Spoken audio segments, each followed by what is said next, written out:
What if everything you believed about ADHD was wrong, not slightly off, not incomplete, fundamentally, catastrophically wrong?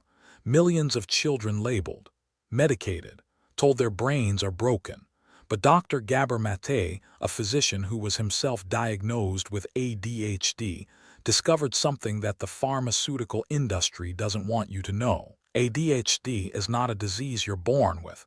It's a wound you develop. That's not opinion. That's decades of research into childhood development, trauma, and the developing brain. Trauma creates ADHD symptoms. Today, we're going to dismantle everything you thought you knew. We'll explore why ADHD diagnoses have exploded in modern society, what's really happening in the developing brain, and why treating ADHD as a genetic disorder might be one of the greatest medical oversights of our time. The question is not why the addiction, but why the pain. This changes everything about how we see attention, focus, and the scattered mind. The scattered mind. Let's start with what ADHD actually looks like. The inability to focus, the constant mental noise, starting 10 projects and finishing none, forgetting appointments, losing keys, living in a perpetual state of overwhelm. Sound familiar? Traditional psychiatry tells us this is a genetic brain disorder, a chemical imbalance you're born with. But Gabor Maté spent 30 years as a physician, and he noticed something peculiar. He himself had ADHD. His 3 children had ADHD. And when he looked at his own childhood, a Jewish infant in Nazi-occupied Budapest, he found something far more interesting than genetics. The brain develops in interaction with the environment. The scattered mind isn't random chaos. It's a survival adaptation. When a child grows up in an environment of stress, unpredictability, or emotional disconnection, their brain develops differently. Not defectively, differently. The constant scanning for threat becomes chronic distraction. The hypervigilance becomes hyperactivity. Survival becomes symptom. This isn't a design flaw. It's a feature that helped you survive.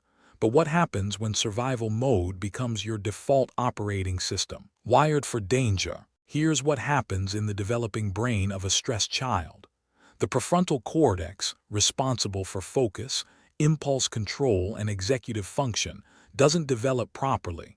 Meanwhile, the amygdala, your fear center, becomes overactive, hypervigilant, always scanning for threat. Your attention isn't broken, it's stuck in survival mode. This isn't speculation. Neuroimaging studies show that children who experience early stress have measurably different brain structures. The same brain structures that are different in ADHD. Coincidence? Maté doesn't think so. Consider this. ADHD diagnoses have increased by over 40% in the past decade.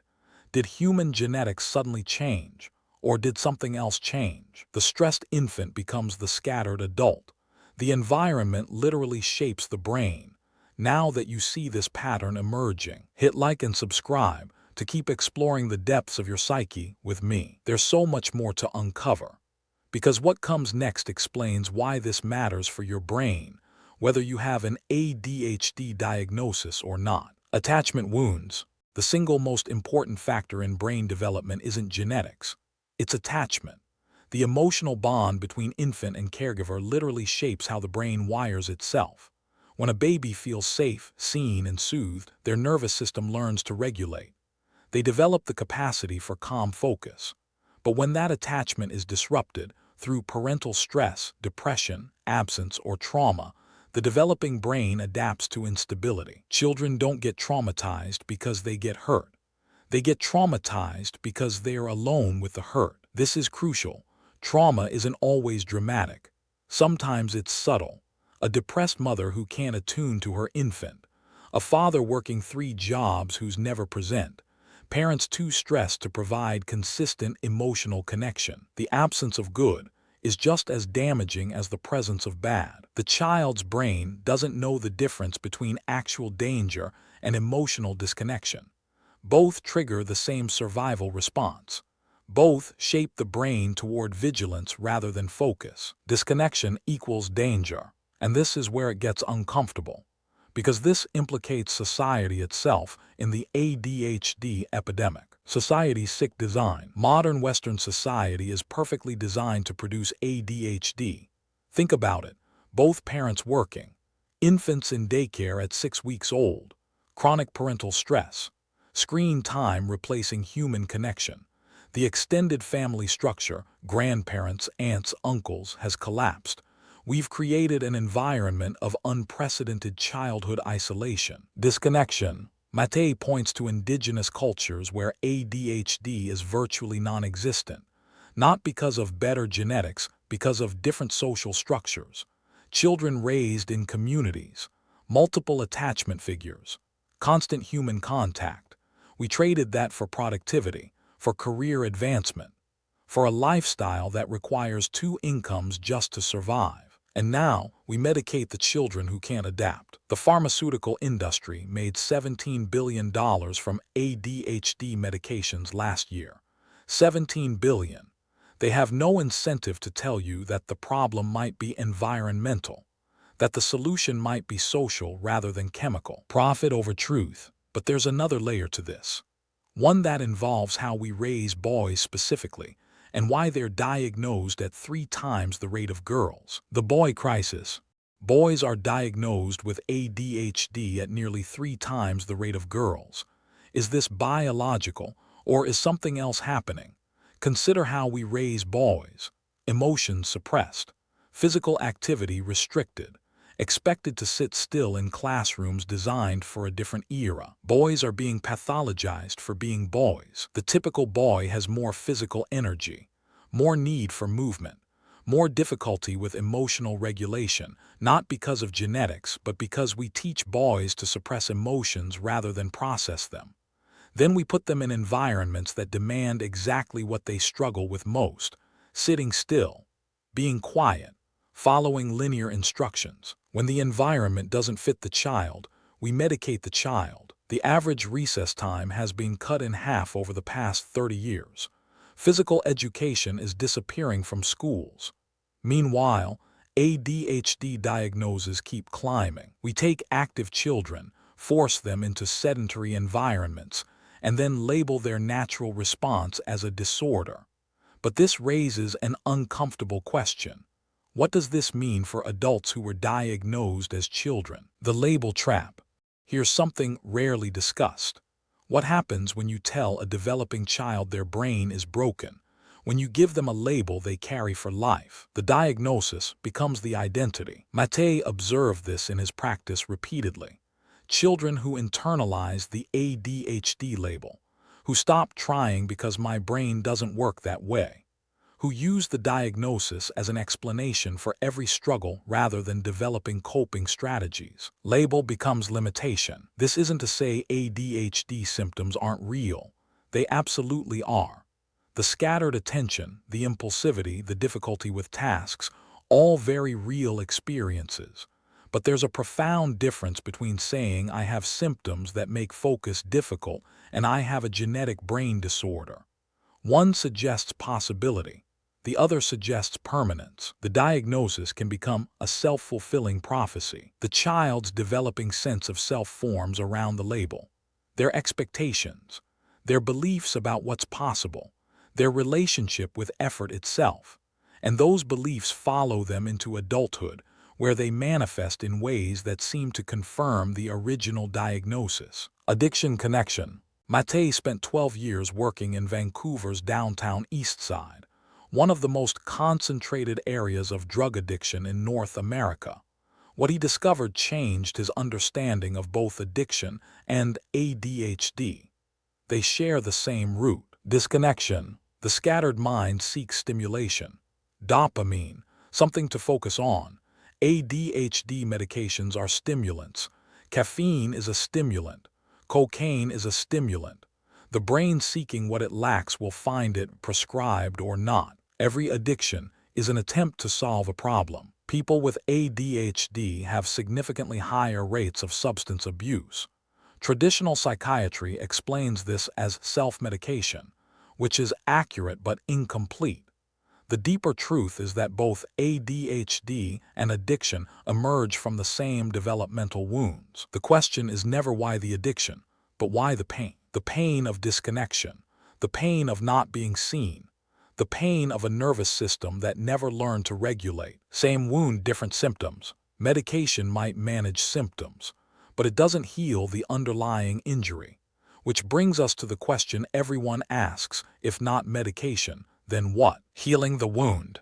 If ADHD is a developmental adaptation rather than a genetic sentence, that means something profound. It means healing is possible. Not management, not compensation. Actual neurological change. The brain that was shaped by stress can be reshaped by safety. Neuroplasticity works both ways. Maté emphasizes several key elements for healing. First, understanding. Simply knowing that your scattered mind isn't a defect but an adaptation changes your relationship with it. Shame transforms into compassion. Second, attachment repair. Whether through therapy, meaningful relationships, or community, healing the original wound requires new experiences of secure connection. 1. Understand your adaptation. 2. Heal attachment wounds. 3. Regulate your nervous system. 4. Create environmental support. Third, nervous system regulation. Practices that teach your body what safety feels like. Meditation, breathwork, somatic therapy. The body must learn what the mind already knows. Fourth, environmental restructuring. Instead of forcing yourself into environments that trigger survival mode, design your life around your actual neurology. This isn't about willpower. It's about wisdom, working with your brain rather than against it. Beyond medication, let's be clear about something. Maté isn't absolutely against medication. He's against medication as the only answer, against medication without understanding, against treating symptoms while ignoring causes. Symptoms managed, cause ignored. For some people, in some situations, stimulant medication provides crucial support, the ability to function, to hold a job, to maintain relationships. That's real value. But medication alone doesn't address why the brain developed this way. It doesn't heal attachment wounds. It doesn't teach nervous system regulation. It doesn't restructure the environments that maintain the problem. We give medications to people with ADHD to help them adapt to environments that are abnormal for human beings. This is the uncomfortable truth. We medicate people to tolerate conditions that shouldn't exist. Instead of changing the classroom, we change the child. Instead of redesigning the workplace, we prescribe stimulants. The individual is expected to adapt to the sick society. What would it look like to address both? To support the individual while also questioning the systems that create the problem. Reclaiming your mind. So where does this leave you? Maybe you have an ADHD diagnosis. Maybe you've wondered if you have one. Maybe you're a parent watching your child struggle. Here's what Maté wants you to understand. You are not broken. Your brain adapted to survive something. That adaptation served you. And now, with understanding and support, you can develop new adaptations, not by fighting your brain, by understanding it. The wound that created the pattern can become the doorway to healing. This isn't about blame, not blaming yourself, not blaming your parents, not blaming society, though society could certainly do better. It's about understanding, and from understanding comes choice. Understanding creates freedom. The scattered mind holds gifts too. Creativity, pattern recognition, the ability to see connections others miss, multiple focus rather than narrow focus. In a diseased society, it's the sensitive people who get diagnosed. Your sensitivity isn't pathology, it's perception. The question isn't how to eliminate it, but how to work with it. How to create a life that honors your actual neurology while supporting your growth. Everything you thought you knew about ADHD deserves questioning. Not because the symptoms aren't real, they are. Not because people don't struggle, they do. But because the story we've been told is incomplete. The brain that learned danger can learn safety. Gabor Maté offers something more valuable than a diagnosis. He offers understanding. The understanding that your scattered mind isn't a genetic curse but a developmental adaptation. That healing isn't about fixing what's broken but about providing what was missing. That you are not your diagnosis. You are a human being who adapted to survive. And that adaptation can evolve. With the right support, the right understanding, the right environment, your brain continues to change throughout your entire life. If you made it this far, comment adapted not broken if this changed how you see ADHD. Welcome to the Psyche Project. If this gave you something to think about, subscribe for more psychological insights that challenge everything you thought you knew.